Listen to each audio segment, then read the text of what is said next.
और माला पहनाने के लिए श्रीमान लालचंद जी बोंड व मोहनलाल जी देतरवाल से निवेदन करूंगा कि माला व सापा पहनाकर आदरणीय किसान नेता हनुमान जी बेनीवाल का स्वागत और सत्कार करें सदार शहर विधानसभा क्षेत्र में। एक बार जोरदार तालियों की गड़गड़ाहट के साथ हमारे महबूब नेता का स्वागत और सत्कार करें और आप उनको विश्वास दिलाएं कि सदार शहर विधानसभा क्षेत्र से निश्चित ही हम परिवर्तन करेंगे। इस बार एक बार जोरदार तालियों की गड़गड़ाहट के साथ इनको विश्वास दिलाएं कि निश्चित ही परिवर्तन इस विधानसभा क्षेत्र से हम करेंगे।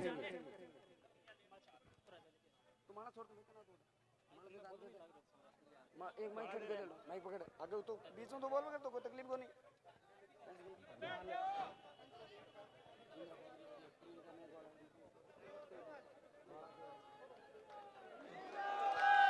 आदरणीय नेताजी का माल्यार्पण करके स्वागत करेंगे श्रीमान मोहनलाल जी देतरवाल। श्रीमान रूपचंद जी सारण राजा से भी मेरा निवेदन कि आप भी नेताजी का माल्यार्पण करके स्वागत करेंगे। श्रीमान रूपाराम जी सारण, इस स्वागत की कड़ी में मैं निवेदन करना चाहूंगा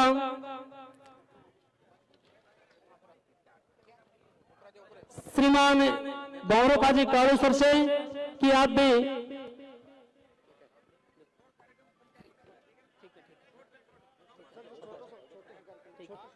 ओके। अब मैं निवेदन करना चाहूंगा रालोपा टीम सरदार सर ताकि आप आइए, आकर के बड़ी माला से सरदार शहर रालोपा टीम सरदार शहर की ओर से एक बड़ी माला के साथ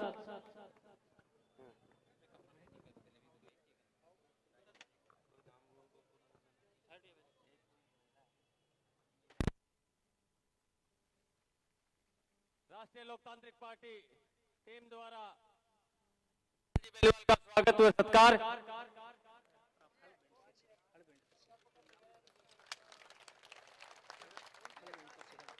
विद्याधर जी सारण पूर्व सरपंच मदन जी डाका, राजू जी सारण हनुमान जी बेनीवाल को हल भेंट करेंगे।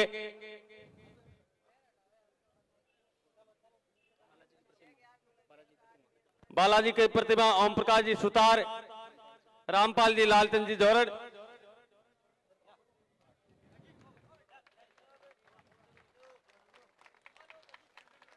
अब हम सबके बीच मेड़ता विधायक इंदिरा जी बावरी है, उनका पुष्प गुच्छ भेंट करके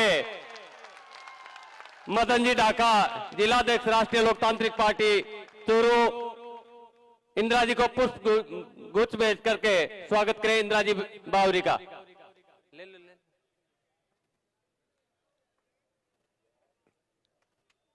विद्याधर जी प्रिया जी मेघवाल का पुष्प भेंट करके स्वागत करें।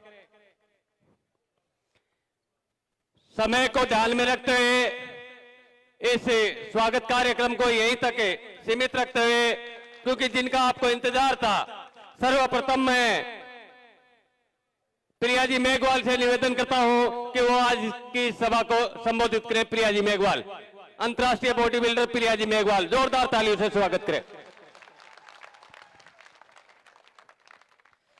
मंच पर उपस्थित अतिथिगण, बेनीवाल भाई साहब, सामने जो मेरे भाई बंधु बैठे हैं उनको मेरा सादर प्रणाम। सत्ता संकल्प यात्रा लेके आज हम सरदार शहर आए हैं आपके शहर में, व्यवस्था परिवर्तन। आपने जो प्यार और सम्मान दिया है उसके तहे दिल से बहुत बहुत धन्यवाद। आज जितने भी लोग आए हैं बहुत देख के खुशी भी हो रही है। सत्ता संकल्प यात्रा जब तक हमने इसलिए निकाली है कि जब तक राजस्थान को हम मजबूत नहीं करेंगे, भ्रष्टाचार, गरीबी, महिला उत्पीड़न के मामले, बेरोजगारी नहीं निकालेंगे, जब तक ये व्यवस्था सफल नहीं हो सकती। वो इसलिए नहीं हो सकती कि आज तक तो आप एक हाथ सीधा और एक हाथ उल्टा, ये कांग्रेस है और ये बीजेपी है, आपने इनको समर्थन दिया है और ये हो गई ऐसे। आप लोग अपना हक अधिकार जाने और व्यवस्था खुद सुधारें। बेनीवाल भाई साहब आज आपके साथ में आए हैं, सामने खड़े हैं, आप इनको देखिए, जो प्रत्यक्ष है, मैं आज 1 महीने से इनको देख रही हूं, इनके मन में आपके लिए कोई द्वेष भावना नहीं है, ना सत्ता की इनको कोई चाह। ये चाहते हैं कि मेरे भाइयों को हक मिले, मेरे किसान भाइयों को हक मिले, महिलाएं सुरक्षित हो, उनके अधिकार मिले, तभी व्यवस्था सही होगी, अदरवाइज नहीं होगी। 70 सालों की गुलामी से, जंजीरों से जकड़े हुए हो, आज नहीं तो कब निकलोगे आप बाहर? दिन और रात को पहचानना सीखो। समय आज ऐसा है, कल कैसा होगा? राज आपका है, सत्ता आपकी है, अधिकार आपके हैं, वोट आपके हैं। आपको यूज लेके लोग कचरे के डब्बे में फेंक देते हैं। आपका वोट इतना कीमती है कि आपको आपका हक और अधिकार दिलाएगा। मैं आपकी बेटी प्रिया मेघवाल, राजस्थान की बेटी, हिंदुस्तान की बेटी, आपसे हाथ जोड़ के निवेदन करती हूं कि आप आरएलपी वोट टीम को वोट दें, बोतल के निशान पे वोट दे और ज्यादा से ज्यादा संख्या में वोट देकर बेनीवाल भाई साहब को मुख्यमंत्री बनाए। ये बेटी आपसे वादा करती है, अपना सिर झुका देगी, आपका कभी सिर झुकने नहीं देगी। धन्यवाद। अब इसी संबोधन की अगली कड़ी में सरदार सर के स्थानीय राष्ट्रीय लोकतांत्रिक पार्टी के मजबूत नेता ओकार जी बाली से निवेदन है कि संक्षिप्त में अपना भाषण दें। ओकार जी बाली।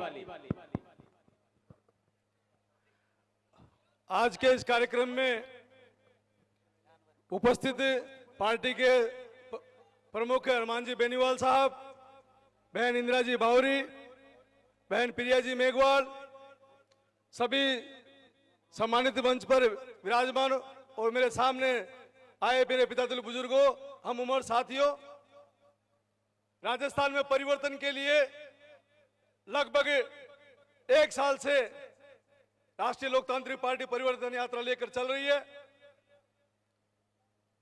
और उस परिवर्तन यात्रा का असर भी आपने महसूस करने लगा होगा। आपको ये हनुमान जी की ताकत का अंदाजा भी आपको लग रहा है। हनुमान जी की ताकत का अंदाजा आपके जोर से और इस सरदार सर के शोर से पता चल रही है। चूरू से राजेंद्र जी राठौड़ ने हनुमान जी के डर से चूरू को छोड़ के और तारानगर की रवानगी ले ली है। यह हनुमान जी की ताकत है। और सरदार सर के अंदर पिछला उपचुनाव हम लोगों ने लड़ा, लगभग 50,000 के करीब वोट लिए। लोग तरह तरह के समीकरण बताते हैं, अपने हिसाब से बातें करते हैं, पर कई बातें सुनकर लोगों की और यह समझ में आया कि सरदार सर के अंदर लोग परिवर्तन व्यवस्था चाहते हैं। भारतीय जनता पार्टी तो यहां भारतीय जनता पार्टी के रोज पर्यवेक्षक आते हैं, कार्यकर्ताओं की रीढ़ की हड्डी बताते हैं। उन लोगों ने कार्यकर्ताओं की रीढ़ की हड्डी को तोड़ दिया और चले हुए कारतूस को इस सरदार सर की तरफ मोड़ दिया। आप बताओ सरदार सर के लोगों, यह तारानगर है क्या? यह तारानगर नहीं है, यह सरदार सर है। यहां 3 लाख वोट है। 3 लाख वोटों में से क्या हम सभी लोग नामर्द हैं? क्या हम सभी लोग इतने कमजोर हो गए कि भारतीय जनता पार्टी एक ऐसे आदमी को यहां भेजना चाहती है जो हमारा नुमाइंदा बनने की ताकत भी नहीं रखता, अपने पिता के नाम से वो काम करना चाहता है। पिता के नाम से सिर्फ वोट लेकर यहाँ राजनीति कोई नहीं कर सकता। या किसानों की लड़ाई लड़नी पड़ेगी आपको, या गरीबों की लड़ाई लड़नी पड़ेगी आपको।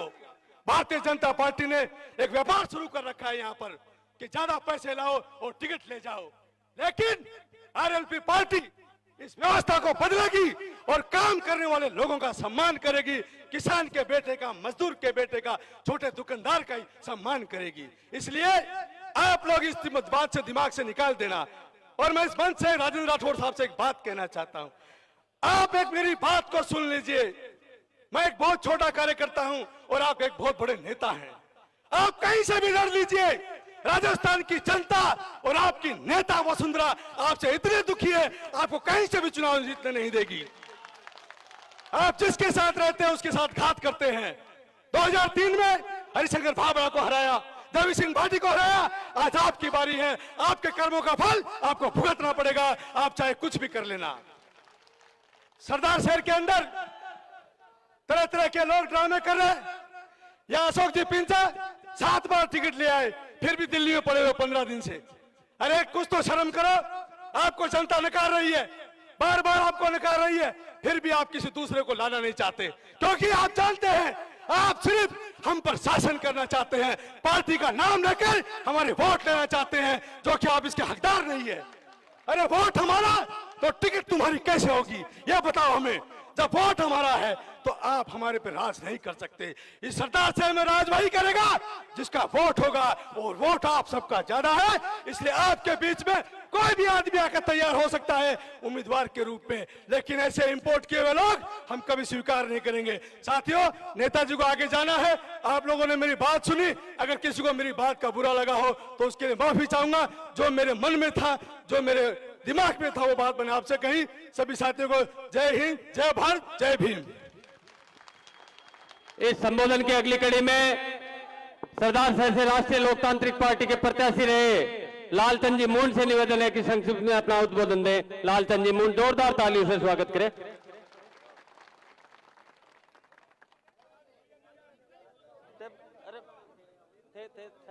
तो बैठो यार।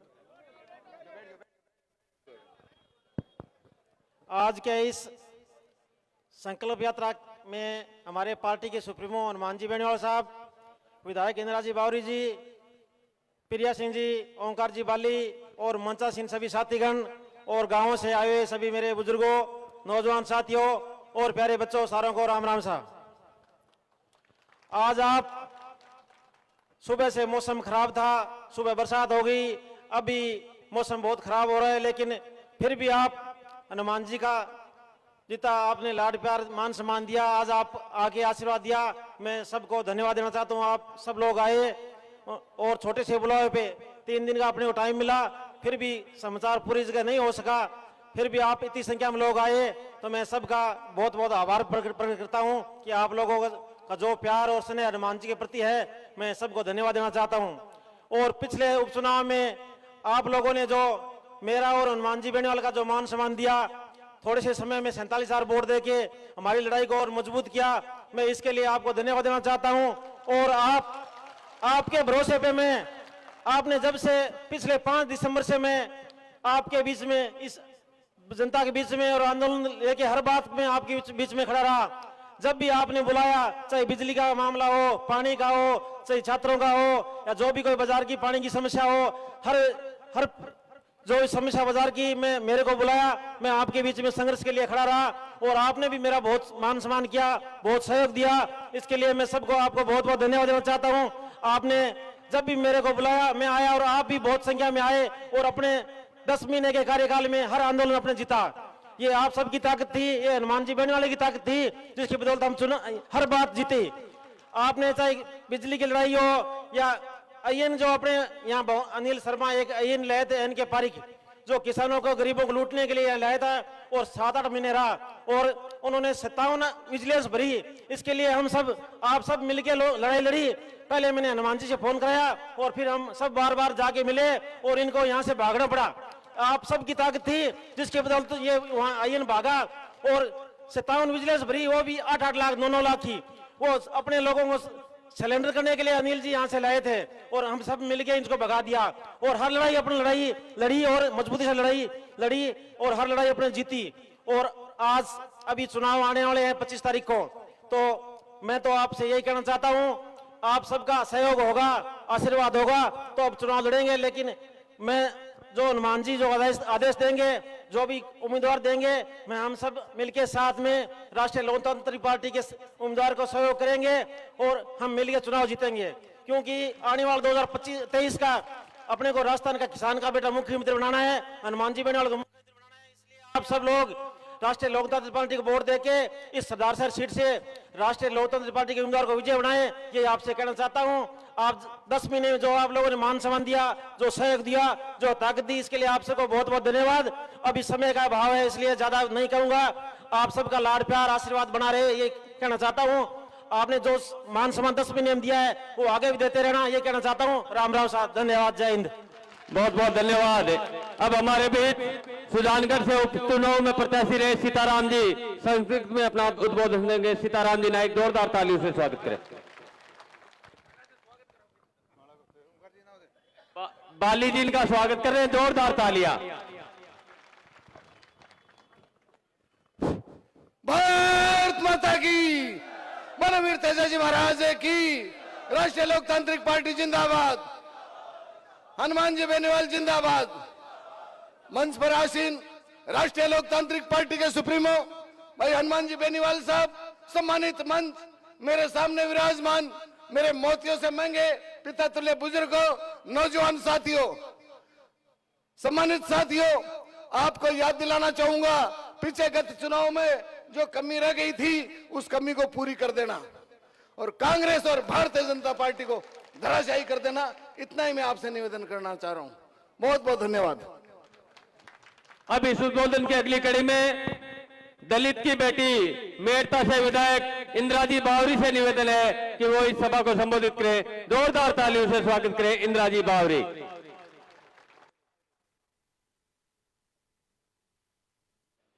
हेलो, राम राम साहब। आज आपके बीच में सरदार शहर की इस पवन धरा पर सत्ता संकल्प यात्रा में मंच पर विराजमान आपके 36 कौम के लाडला नागौर के सांसद हनुमान जी बेनीवाल साहब, लालचंद जी मुंड, सीताराम जी, प्रिया जी, सम्मानित मंच और सामने विराजमान सभी हमारे पिता तुल्य बुजुर्गों, नौजवान साथियों, माता और बहनों, प्यारे बच्चों। वैसे आपको ध्यान है कि आपके बीच में पहली भी आया और पहली भी आप मान सम्मान रखियो और अब की बार ज्यादा मान सम्मान रख और हनुमान बेनीवाल जी को मजबूत करना है, क्योंकि किसान का नेता है और किसान की पार्टी है। और आप लोग देख रहे हो, कई लोग तो बोल रहे हैं कि हमारा नेता ऐसा है, तो मैं तो आरएलपी के छोटा सा एक कार्यकर्ता तरफ बढ़ के और मैं भी 5 साल सेवा कर रही हूँ, तो हनुमान बेनीवाल जी का जो संघर्ष देख रही हूँ तो मैं भी ये सोचने का मजबूर हूँ कि नेता भी तो संघर्ष कर सके। नेता तो और भी है कि 5 साल मैं भी देख रही हूँ जहाँ ऐसी में सो जावे और फोन करे तो फोन भी स्विच ऑफ बोले। तो मैं तो आपने वही निवेदन करूं कि आप लोग 36 कौम का लोग हो और 36 कौम का मिल और आपकी जो बोतल का निशान माते भारी मतों आप बोतल का निशान माते बटन दबाई और हनुमान बेनीवाल जी को मजबूत करना है, क्योंकि आज मैं बावरी समाज की बेटी हूं और कई लोग कह रही है कि आज जाटों की पार्टी है। कोई जाटों की पार्टी नहीं है। आज मंच के ऊपर 36 कौम का लोग विराजमान है और मैं बावरी समाज की बेटी हूं।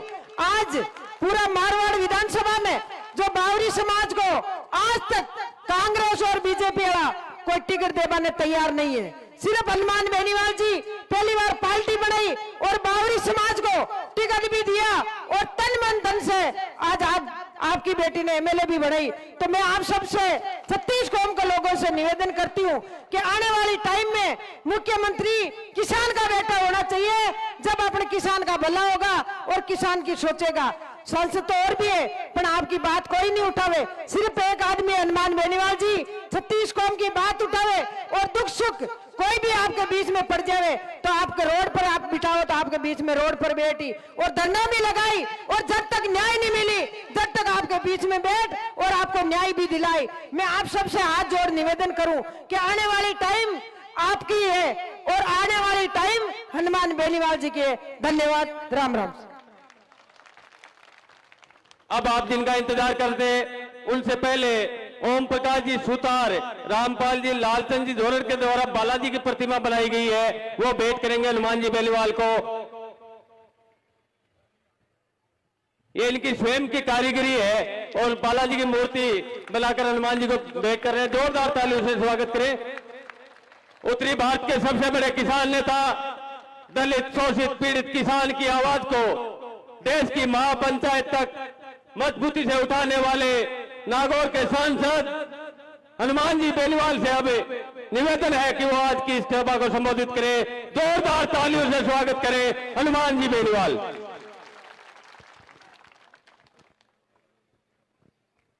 सरदार शहर के अंदर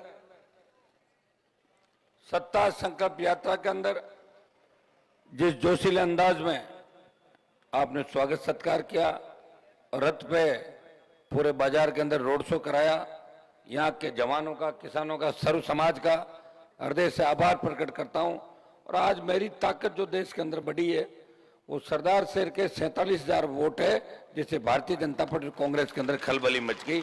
इसके लिए जिले का और इलाके के जवान और किसानों का बहुत बड़ा सहयोग है मेरे संघर्ष के अंदर।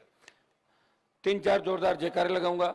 जय बोले बालाजी महाराज की, जय बोले राम साहब पीर की, जय बोले तेजाजी महाराज की।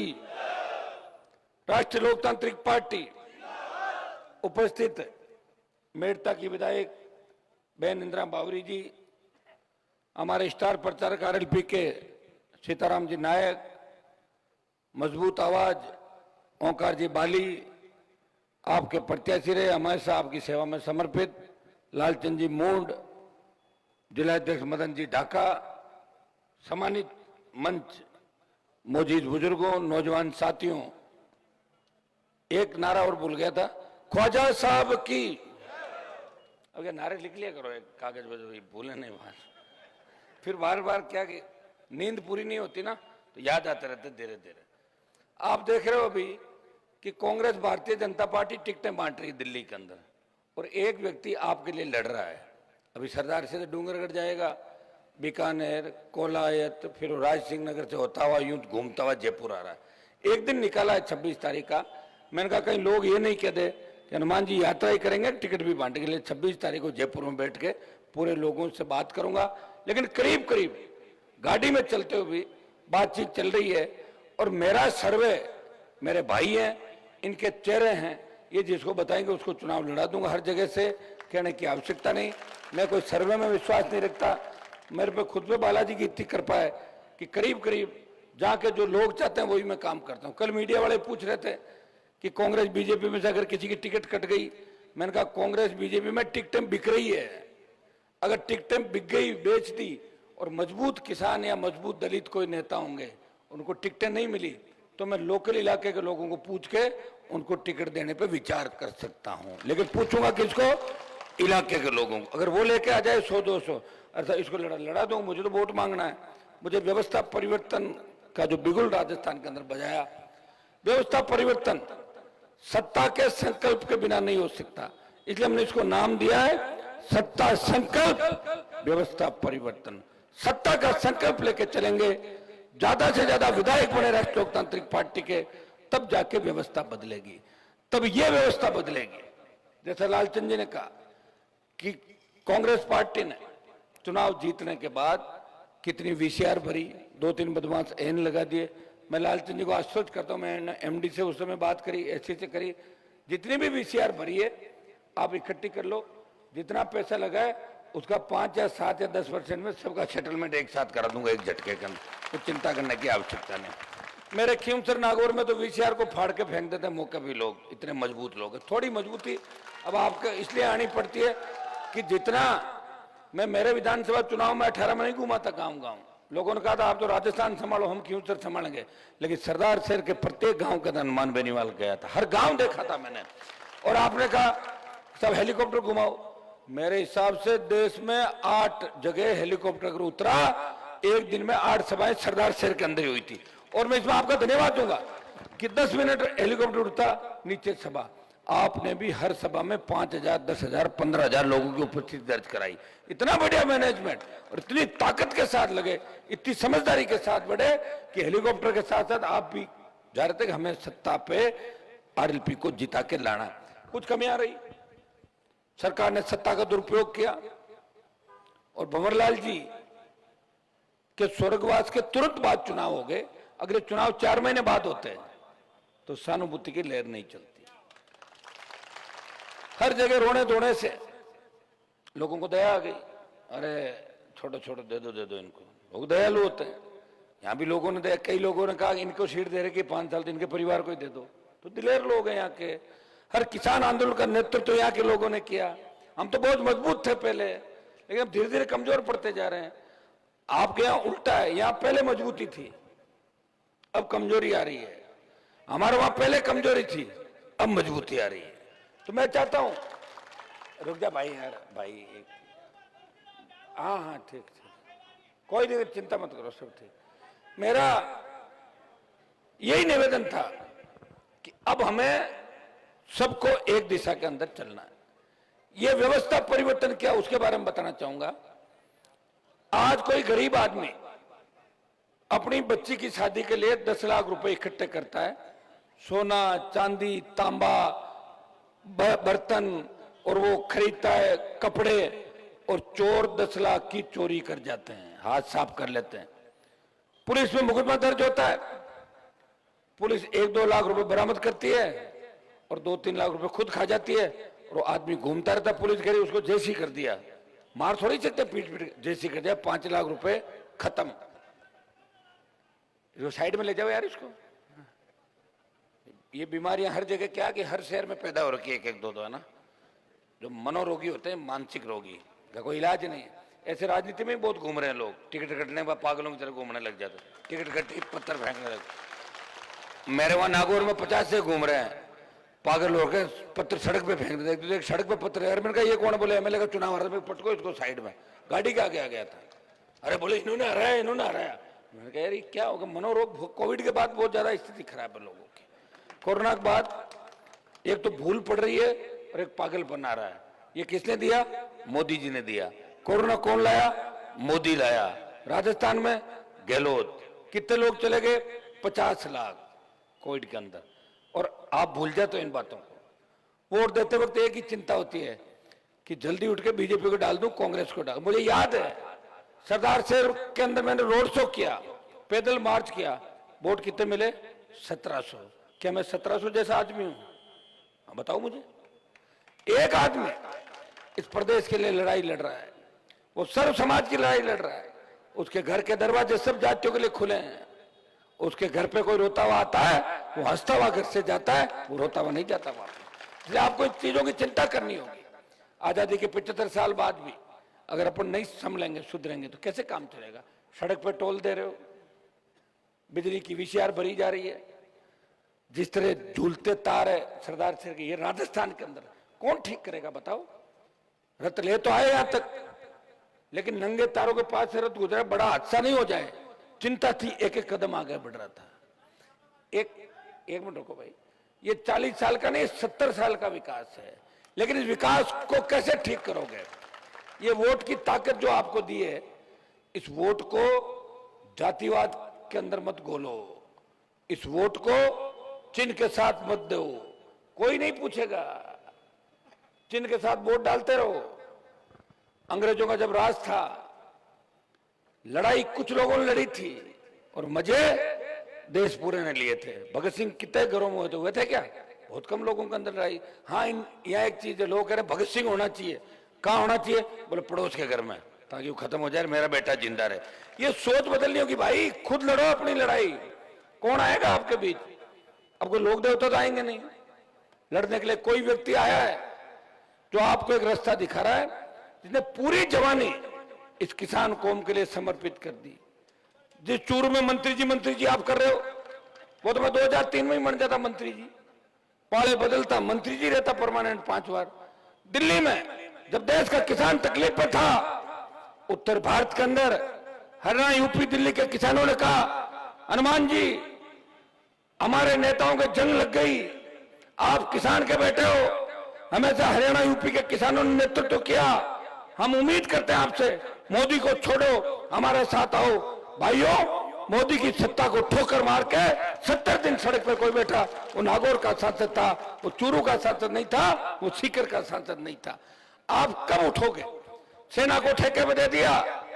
एक व्यक्ति देश के अंदर झंडे के साथ आंदोलन में आया, अग्निपथ वापस लो, ललकार भरी, हुंकार भरी, 2 लाख जवानों की जोधपुर में रैली करके संदेश दिया, प्रधानमंत्री जी आ रहे दिल्ली की तरफ। और अग्निपथ में जब 25% अग्निवीरों को लेने की बात थी, डरे हुए मोदी ने कहा कि 50% ले लेंगे, आधा कर लो, 50 वापस भेजेंगे।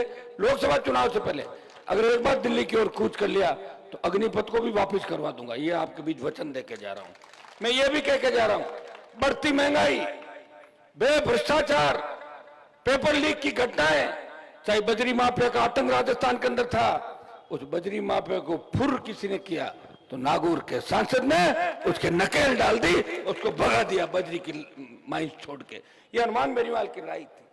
ये मेरे ही संघर्ष का परिणाम है कि चूरू से भाग के और रतनगढ़ सरदार वो चले गए तारानगर। हनुमान बेनीवाल है।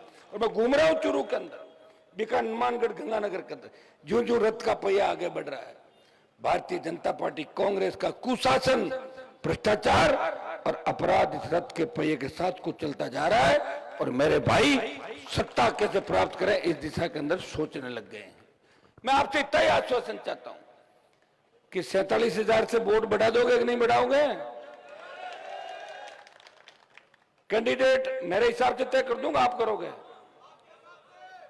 4 जने बोलिया बच्चे, इतने सारे, ठीक है। हाँ हाँ, आपसे विचार विमर्श करके कर देंगे, ठीक है। पहले भी आपसे विचार विमर्श करके किया था। मैं कोई अलग, मेरी आदत ही नहीं है। मैं कोई कांग्रेस बीजेपी थोड़ा ही हूँ कोई अटैची लेके आयर कैंडिडेट बन जाए, यहाँ नहीं बन सकता कोई भी। यहाँ तो वही बनेगा जिसको आप लोग पसंद करो। लेकिन मैं चाहता हूं कि विचार विमर्श करके ज्यादा वोट कैसे मिले, ज्यादा भाइयों को एक साथ ले लो ताकि चुनाव जीते। ये मंच पे जितने हम बैठे हैं, शेड्यूल कास्ट के, मेघवाल समाज, नाइक समाज, जाट समाज, मुस्लिम समाज, ये सारे समाज बैठे हैं। सर्व समाज शहर के अंदर हर जाति आरएलपी को वोट देती है, हर जाति का पदाधिकारी है। सारे समाजों की लड़ाई भी लड़ता हूं। आपने देखा होगा हर समाज की लड़ाई राजस्थान में कोई लड़ रहा है, वो राष्ट्रीय लोकतांत्रिक पार्टी लड़ रही है। कहीं भी अगर बलात्कार की घटनाएं हो जाए, कहीं गुंडे बदमाशी कर ले, गैंगवार की घटनाएं हो जाए, किसी बच्चे की गोली मार के हत्या हो जाए, हनुमान बेनीवाल और उसकी आरएलपी पार्टी परिवार को न्याय दिलाने के लिए हमेशा सड़कों में संघर्ष करती है। और हार्डकोर अपराधियों को अगर ऊपर का रास्ता दिखाया, उनको उनकी औकात दिखाई, उन किसान नेताओं ने नहीं दिखाई। हनुमान बेनीवाल अकेला व्यक्ति था जिसने राजस्थान के किसानों जवानों की लड़ाई लड़ी। और मेरे संघर्ष के अंदर चूरू जिले की लड़ाई थी सबसे ज्यादा। चूरू के किसानों को तकलीफ में देखा और भाई ने भाई को तकलीफ में देखा, तो भाई ने भाई की लड़ाई ले ली, लेकिन दूसरा भाई जिसके लड़ा वो सुस्त हो गया। तो आपको उठना है, या आपकी लड़ाई लेके घूम रहे हो राजस्थान के अंदर चूरू जिले की? उठो, चूरू की 6 के 6 सीटें राष्ट्रीय लोकतांत्रिक पार्टी के खाते में डाल दो। सुजानगढ़ आएगा, सरदार से रतनगढ़ बीच में, रतनगढ़ की सारी पंचायतों के अंदर तो हमने बड़ी लीड ली थी उस समय उपचुनाव के अंदर। मजबूती है रतनगढ़ के अंदर। मुझे पूरा भरोसा है कि चूरू के किसान के बेटे, चूरू का सर्व समाज, दलित, मुसलमान इस बार राष्ट्रीय लोकतांत्रिक पार्टी को वोट करेगा और अपने भाई हनुमान बेनीवाल को नई ताकत देगा। मैं विश्वास दिलाता हूं, न चोरी होगी, न दरिंदगी होगी, कर्जे के बोझ के तले किसी किसान को आत्महत्या नहीं करनी पड़ेगी। किसी किसान के बेटे के हाथ में बंदूक नहीं, उसके हाथ में कलम होगी या रोजगार होगा और सशक्त लोकायुक्त होगा। इतना भरोसा मैं दिलाता हूं। सरदार शहर के जितने भी अवरुद्ध विकास के मुद्दे हैं उनको पूरा करेंगे। बाली जी बैठे हैं, अंबेडकर जी की मूर्ति का हो गई ना, इसलिए लगा दी। मैंने कहा मैं लगा रहा हूं, अपना आप ही लगा दी। अच्छा काम हो गया ना। मैं याद दिलाता हूं, काम हो जाता। मैंने कहा देश में कर्ज मुक्त किसान होना चाहिए। सबसे पहले आवाज मैंने उठाई नागौर से। 5 लाख लोग आए 16 के अंदर। बाड़मेर की हुंकार के बाद मध्य प्रदेश में मंदसौर में किसानों ने सीने पे गोलियां खाई और कर्ज माफी का आंदोलन को हवा मिली देश में। अब दोनों ही पार्टियां करें, आप कर्जा माफ कर दो, आप करो, ऐसे चलने के अपना भी हो जाएगा। काम तो ठीक ही कर रहा हूं ना। तो कर्जा माफी भी याद दिलाई, फ्री बिजली, टोल फ्री, कोई छोड़ूंगा नहीं किसी चीज को कि जनता पे गलत तरीके से जनता पे टैक्स भी लगे और हमें टोल भी देना पड़े। एक व्यक्ति आपकी आवाज बन के देश में किसान कौम की रखवाली कर रहा है। इस राजस्थान का सम्मान देश में बढ़ाया, नई पार्टी बना के झंडा और डंडा आपको दिया, ये चिन्ह दिया। नागौर के सांसद ने नई पार्टी बना के राजस्थान का सम्मान बढ़ाया। आपसे विनती करता हूं कि इस बार सरदार शहर की सीट राष्ट्रीय लोकतांत्रिक पार्टी के खाते में डाल के